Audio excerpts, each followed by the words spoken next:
Letter 7, The Ducal Palace, The Accademia delle Belle Arti, by Mary Wollstonecraft Shelley. I miss greatly the view of the Canal Grande from my window. However, the result, probably, of our being in a narrow canal will be that I shall see much more of Venice.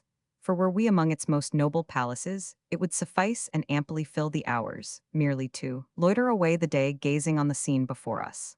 As it is, though singularly Venetian, the wave-paved streets beneath, the bridge close at hand, the peep we get at wider waters at the opening, it is but a promise of what we may find beyond and tempts us to wander. There is something so different in Venice from any other place in the world, that you leave at once all accustomed habits and everyday sights to enter enchanted ground.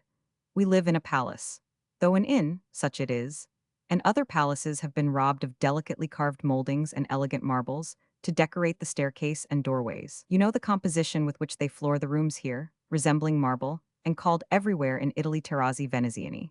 This polished uniform surface, whose coloring is agreeable to the eye, gives an air of elegance to the rooms. Then, when we go out, we descend a marble staircase to a circular hall of splendid dimensions, and at the steps, laved by the sea, the most luxurious carriage, a boat, invented by the goddess of ease and mystery, receives us.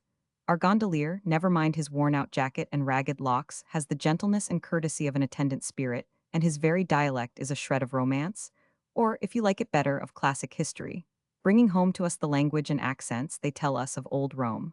For Venice. With the world of Venice before us, whither shall we go? I would not make my letter a catalogue of sights, yet I must speak of the objects that occupy and delight me. First, then, to the Ducal Palace. A few strokes of the oar took us to the noble quay, from whose pavement rises the lion-crowned column and the tower of St. Mark. The Piazzetta is, as it were, the vestibule to the larger piazza. But I spare description of a spot, of which there are so many thousand, besides numerous pictures by Canaletti and his imitators, which tell all that can be told, show all that can be shown. To know Venice, to feel the influence of its beauty and strangeness, is quite another thing.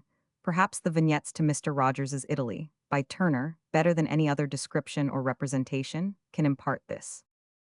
From the Piazzetta we entered a grass-grown court, once the focus of Venetian magnificence, for, at the top of that majestic flight of steps which rises from it, the Doges were crowned. The cortile is surrounded by arcades, decorated by two magnificent bronze reservoirs and adorned by statues. The effect is light and elegant, even now that neglect has drawn a veil over its splendor. Yet nature here is not neglectful. Her ministrations may be said even to aid the work of the chisel and the brush, so beautiful are they in their effects. The Scala de Giganti was before us, guarded by two almost colossal figures of Mars and Neptune, the size of whose statues gives the name to the steps. Ascending them, we found ourselves in the open gallery that runs round three sides of the court, supported by the arcades. Yawning before us was the fatal lion's mouth, receiver of those anonymous accusations, the terror of all, and destroyer of many of the citizens. Ringing a bell, we were admitted into the palace. We do not visit it once only. Day after day we wander about these magnificent, empty halls, sometimes going in by the Hall of Audience, sometimes ascending the Scala d'Oro. We enter in by the library. Sometimes we give ourselves up to minute view of the many frescoes, which record the history, the glories, and even the legends of Venice. At the dawn of the art, the more than royal government caused the walls to be thus adorned by Gentile and Giovanni Bellini, and subsequently by Titian. A fire unfortunately destroyed their work in 1577, and the present paintings are by Tintoretto, Paul Veronese, and others. On an easel in the library is a picture in oil by Paul Veronese, the Queen of Cyprus, Catherine Cornaro, a daughter of Venice, resigning her crown to the Doge, an iniquitous act enough on the part of the Republic. As others, heirs of Cyprus, with claims more legitimate than Catherine's, existed, there is the grace and dignity characteristic of this painter in the various personages of the group. It is to be raffled for, and the proceeds of the lottery are to be given to the infant schools, but the tickets are sold slowly, and the time when they are to be drawn is yet unfixed. There are marbles also in this room that deserve attention.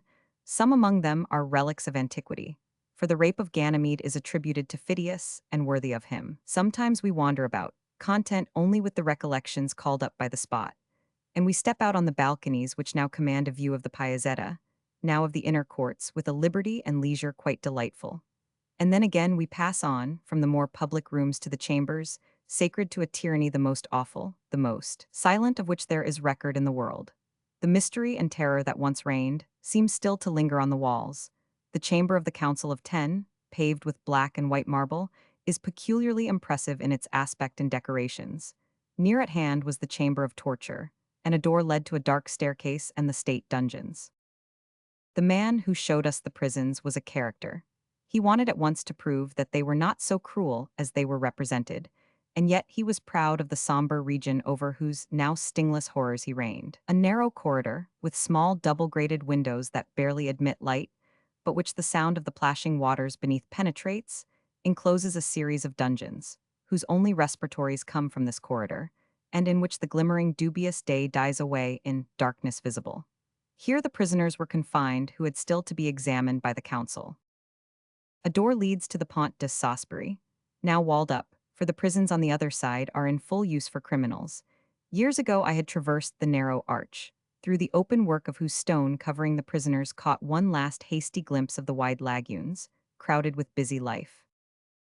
Many, however, never passed that bridge, never emerged again to light. One of the doors in the corridor I have mentioned leads to a dark cell, in which is a small door that opens on narrow winding stairs.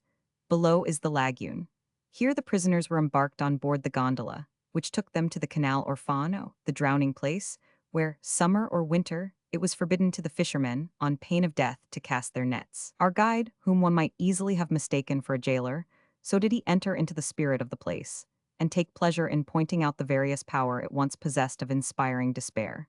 This guide insisted that the Pazzi and Piombi were fictions, and that these were the only prisons. Of course, this ignorant assertion has no foundation whatever in truth. From the court, as we left the palace, he pointed to a large window at the top of the building, giving token that the room within was airy and lightsome, and said with an air of triumph, Ecco la prigione di Silvio Pellico. Was he to be pitied when he was promoted to such a very enviable apartment, with such a very fine view? Turn to the pages of Pellico, and you will find that, complaining of the cold of his first dark cell, he was at midsummer transferred to this airy height, where multitudinous gnats and dazzling unmitigated sunshine nearly drove him mad. Truly, he might regret even these annoyances when immured in the dungeons of Spielberg, and placed under the immediate and paternal care of the emperor, whose endeavor was to break the spirit of his rebel children by destroying the flesh, whose sedulous study how to discover means to torment and attenuate, to blight with disease and subdue to despair, puts to shame the fly-killing pastime of Diocletian. Thanks to the noble hearts of the men who were his victims, he did not succeed. Silvio Pellico bowed with resignation to the will of God, but he still kept his foot upon the power of the tyrant. Having visited every corner of the palace, and heard the name given for every apartment, we asked for the private rooms in which the Doge slept and ate, which his family occupied. There were none. A private covered way led from these rooms to an adjoining palace, assigned for the private residence of the Doge. The council were too jealous to allow him to occupy the palace of the Republic, except for the purposes of the state. At other times, turning to the right, when we leave our canal, we are rowed up the Canal Grand to the Accademia delle Belle Arti, to feast our eyes on the finest works of Titian. The picture usually considered the chef d'oeuvre of this artist, the martyrdom of St. Peter the Hermit, has, for the purpose of being copied, been removed from the dark niche in which it is almost lost in the church of the Saints Giovanni and Paolo, and is here. The subject is painful, but conceived with great power. A deep forest, in which the holy man is overtaken by his pursuers, sheds its gloom over the picture. His attendant flies, the most living horror depicted on his face. The saint has fallen, cut down by the sword of the soldier. An angel is descending from above and, opening heaven, sheds the only light that irradiates the scene. It is very fine, but in spite of the celestial messenger, there is wanting that connecting link with heaven, the rapture of faith in the sufferer's countenance, which alone makes pictures of martyrdom tolerable. I was struck by the last picture painted by the venerable artist, Mary visiting the tomb of Jesus.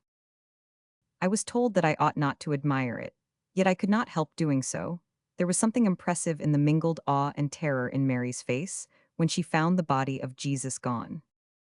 The Marriage at Cana, by Paul Veronese, adorns these walls, removed from the refectory of the suppressed convent of San Giorgio Maggiore. It is the finest specimen of the feasts which this artist delighted to paint, bringing together, on a large scale, groups of high-born personages, accompanied by attendants, and surrounded by a prodigality of objects of architecture, dress, ornaments, and all the apparatus of patrician luxury.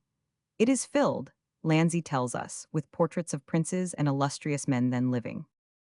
We turned from the splendor of the feast to the more noble beauty of Titian's presentation of the Virgin, a picture I look at much oftener, and with far greater pleasure, than at the more celebrated martyrdom. The Virgin, in her simplicity and youth, in the mingled dignity and meekness of her mien, as she is about to ascend the steps towards the high priest, is quite lovely.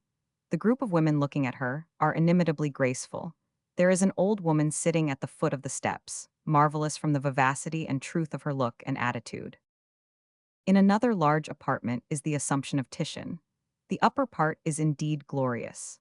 The Virgin is wrapped in a paradisiacal ecstasy as she ascends, surrounded by a galaxy of radiant beings, whose faces are beaming with love and joy, to live among whom were in itself Elysium. Such a picture, and the Paradiso of Dante as a commentary, is the sublimest achievement of Catholicism. Not, indeed, as a commentary did Dante write, but as the originator of much we see. The Italian painters drank deep at the inspiration of his verses when they sought to give a visible image of heaven and the beatitude of the saints on their canvas. There are other rooms, all filled with paintings of merit. One hall contains the earlier productions of Gentile and Giovanni Bellini.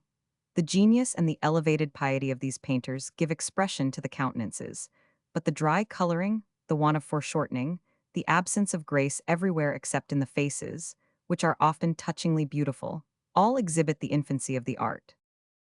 The Academy contains also a hall for statues, in which the glossy marble of Canova's Hebe looks, I am sorry to say, shrunk and artificial, beside the mere plaster casts of the nobler works of the ancients.